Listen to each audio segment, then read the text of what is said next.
যখন বান্দা জমিন থেকে বলে আল্লাহ আছে,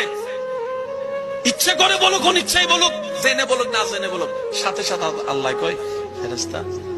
বান্দা কি আমার নাম নিছে রে, আমার নাম নিছে। আল্লাহ শুনলাম তো,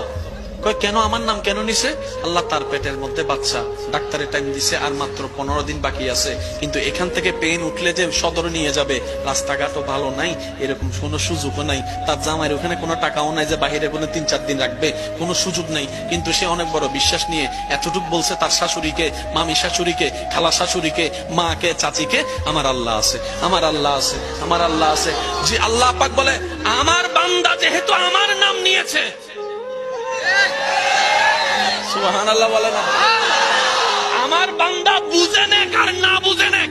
আমার নাম নিয়েছে। এবার কোরআনের সূরা তালাক আয়াত ডাক দিয়ে বলে ওয়া মান ইয়াত্তাকিল্লাহ ইয়াজআল লাহু মাখরাজান, যে কোনো বিপদ আপদে ঈমান মজবুত রেখে আমার যে কোনো বান্দা আমি রবের নাম তাওয়াক্কুল করে যদি নেই, আমি আল্লাহ ওয়াদা করলাম বিবেক বলবে বাঁচার রাস্তা নাই, এমন রাস্তা থেকে আমি তাকে পথ বের করে দিব। বলেন